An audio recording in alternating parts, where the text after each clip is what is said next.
Atau misalnya kalau misalnya anaknya masih di bawah 1 tahun sudah GTM, memalingkan muka. Jadi misalnya kita sodorin sendok nih, ya dia begini-begini. Iya.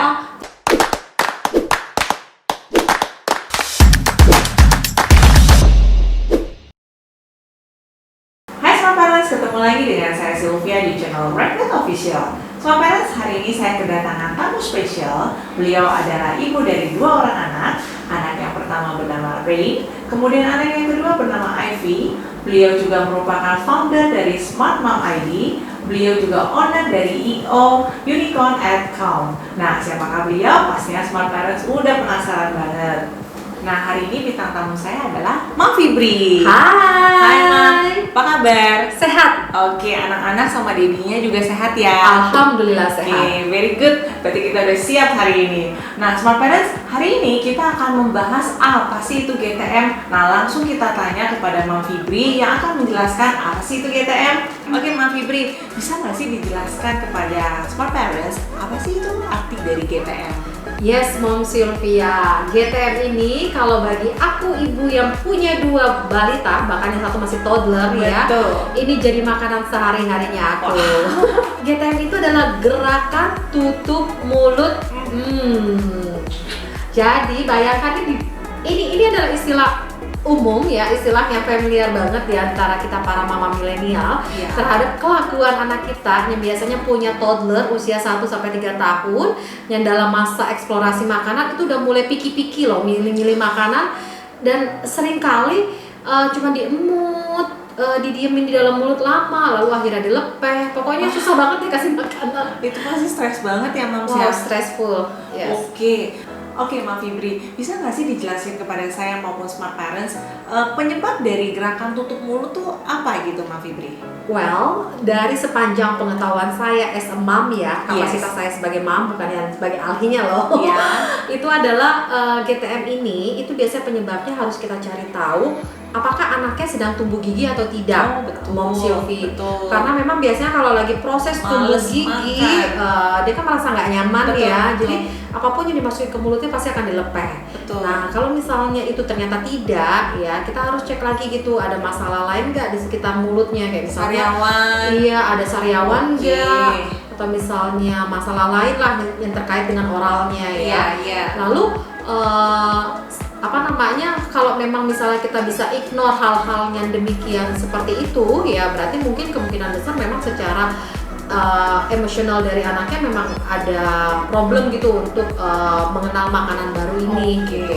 Dan ini memang kalau aku pernah tanya ya ke ahli nutrisi ataupun juga kepada beberapa dokter anaknya anak aku, mereka menyampaikan bahwa fase ini memang fase yang mesti dilewatin oleh anak-anak gitu, karena mereka kan mengeksplorasi makanan. Jadi memang ada kalanya tuh mereka suka atau enggak gitu, Mom Sylvia. Jadi memang harus dilihat, tapi kalau memang udah berkelanjutan terus-menerus baru harus konsul ke dokter, apalagi kalau misalnya mempengaruhi ke berat badan anak kita. Mam Fibri, biasanya anak yang mengalami GTM ini biasanya di usia rangingnya berapa ya? Iya, umumnya itu di usia 1-3 tahun, Mom Sylvia. Lama juga ya? Iya, cukup lama. Nah, biasanya kalau kita mau tahu nih anak kita lagi GTM atau enggak tuh tanda-tandanya atau ciri-cirinya bisa dilihat dari mananya anak gitu?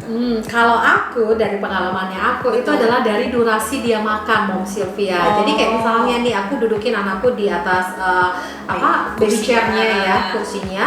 Nah, kalau misalnya aku suapin lalu dia ngulumnya ataupun diemutnya itu lama, itu udah tanda-tanda tuh.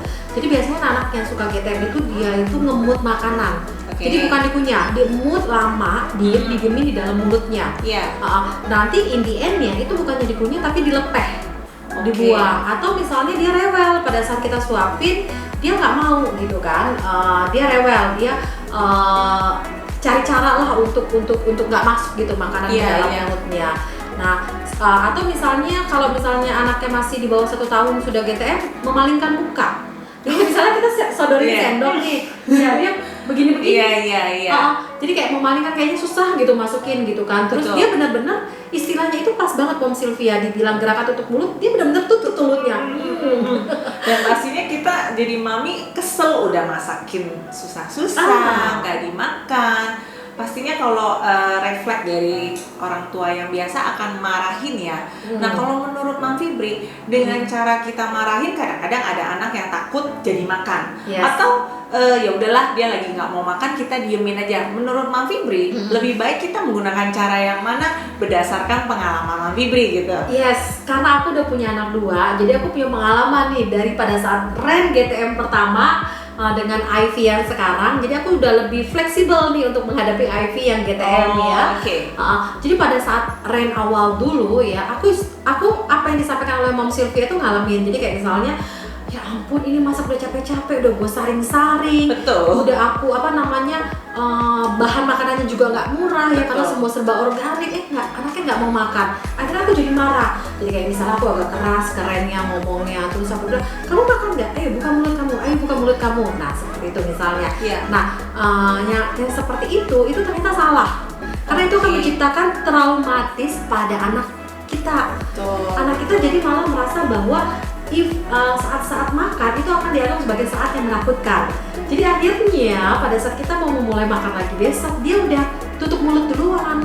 Nah ini aku pelajarin di Ren. Jadi akhirnya pada saat Ivy mulai picky eater, mulai milih-milih makanan gitu kan, aku udah nggak lagi terapin cara seperti itu. Aku sekarang ngikutin apa yang disarankan oleh para nutrisi dan juga dokternya, ciptakan ruang tempat makan itu yang menyenangkan. Jadi kayak misalnya kalau Ivy udah mulai GTM nih, yang aku lakuin apa? Aku langsung buka mulutku gede-gede. Ivy, lihat mami dong, ini enak loh makanannya. Langsung aku cobain. Iya, jadi efektif. Jadi aku pakai sendok aku sendiri ya, aku sendok, aku makan, gitu kan. Jadi nanti Ivy-nya akan ngikutin, mulutnya kebuka juga. Gitu. Jadi mencontoh lah ya. Yes. Oke, menarik juga ini. Apakah GTM ini akan ada efek sampingnya sampai anak usia 7 atau sampai 8 tahun gitu, Mas? Yes. Jadi memang dari seminar-seminar kesehatan yang aku ikutin ya Mams ya, itu banyak dokter ataupun nutrisi itu menyampaikan bahwa tidak diperkenankan untuk ngemut makanan itu lebih dari setengah jam. Jadi kayak misalnya durasi makan itu diusahakan tidak lebih dari setengah jam. Habis nggak habis udah selesai makan. Jadi ambil aja? Iya, ambil aja. Jadi karena ini akan mendidik habitnya atau behaviornya anak untuk menjadi pola makan dia setelah dewasa nanti, setelah dia besar nanti gitu kan.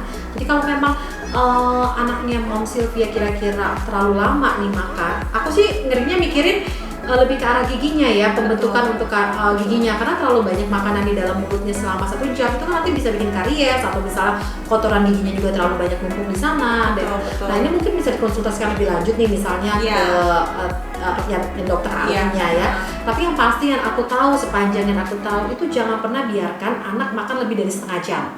Itu karena memang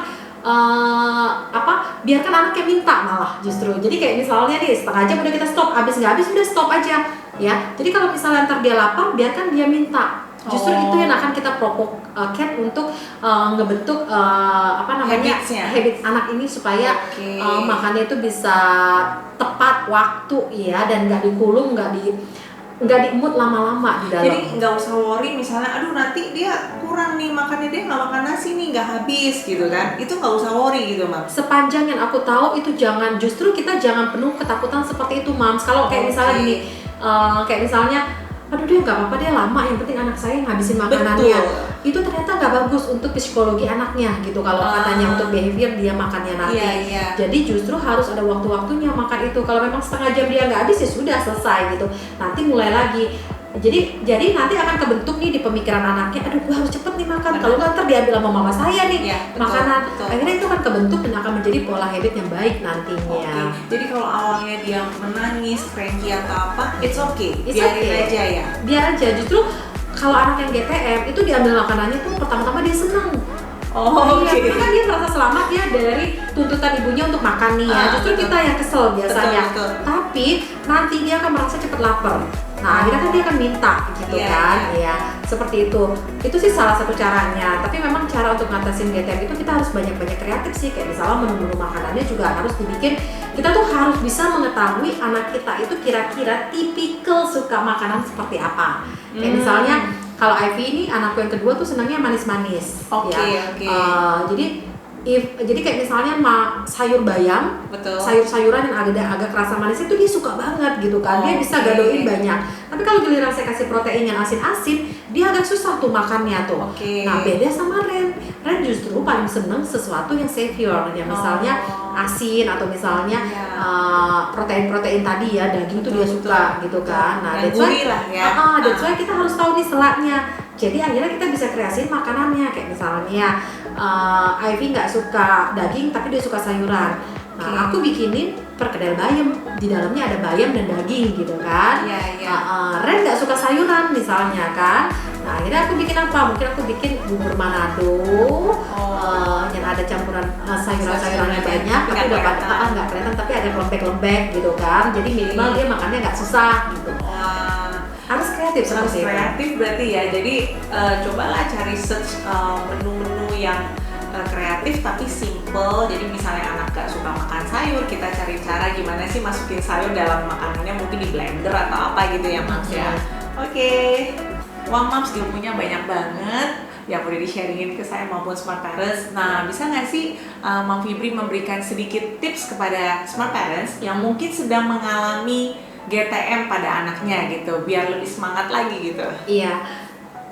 Saran aku ya buat my fellowship moms ya yang sedang stres dengan GTM ini, aku mau sampaikan bahwa ini memang bikin PR banget. As long berat badan anak kita on track sesuai dengan umurnya, kamu nggak usah worry, beneran deh. Tapi kalau misalnya pertumbuhan berat badannya jadi terhambat, segera bawa ke dokter ataupun ahli nutrisi. Nah, saran aku kalau misalnya masih on track berat badannya tapi anaknya susah makan, itu tadi kita harus terapkan pertama jam makan yang spesifik. Pastikan bahwa kita on time setiap mengajak anak makan. Lalu kedua, orang tua harus berperan aktif dalam makan. Jadi kayak misalnya tadi, jangan nyuruh-nyuruh tapi kitanya nggak pernah makan di depan dia. Lalu yang ketiga, ciptakan suasana ruang makan tuh yang menyenangkan, Moms. Jadi kayak misalnya aku tuh ngedongeng dikit tentang ikan. Kalau misalnya aku mau kasih salmon, Hai Ivy, kamu tahu nggak warna pink dari salmon ini itu didapat dari bla bla bla. Kamu tahu nggak sih Marsa Bear itu makannya ini gitu. Jadi aku ceritain, aku bawa dia ke alam imajinatifnya supaya dia menyenangi gitu kan. Lalu yang keempat itu adalah ada beberapa pembatasan-pembatasan yang aku lakukan. Kayak misalnya aku nggak pernah berkompromi setengah jam lebih. Ren tidak selesai makannya, aku udah stop, it's okay gitu, nanti kita mulai lagi gitu kan. Dan aku tidak pernah punya pemikiran bahwa susu bisa menggantikan makanan. Jadi misalnya menganggap enteng bahwa is okay lah, anakku nggak makan, yang penting kan dia doyan susu. Nah, aku nggak mau punya pemikiran seperti itu. Bagi aku nutrisi dari makanannya harus tetap ada. Jadi pintar-pintarnya kita kasih tambahan-tambahan nutrisi, kayak misalnya tadi ya mungkin bikin snack yang bisa snack sayuran yang kira-kira kalau anaknya nggak suka sayuran, bikin snack sayuran dan sebagainya. Itu sih tips-tips dari kreatif ya Mams ya. Yes. Oke, keren banget tips dari Mam Fibri. Dan apabila Smart Parents pengen tahu lebih lanjut lagi sharing tentang parenting dari Mam Fibri, mungkin bisa follow Instagram Mam Fibri di bawah ini, atau follow Instagram komunitas dari Mam Fibri yaitu Smart Mom ID. Dan sebelumnya saya mengucapkan banyak terima kasih kepada Mam Fibri atas ilmunya, waktunya juga. Thank you Mom Sylvia. Sama-sama. Dan apabila Smart Parents menyukai video ini, please like dan subscribe channel YouTube Redbud Official. Dan apabila Smart Parents mempunyai saran maupun komentar untuk saya, please tulis di bawah kolom komentar ini. Dan sampai jumpa di episode selanjutnya. Bye!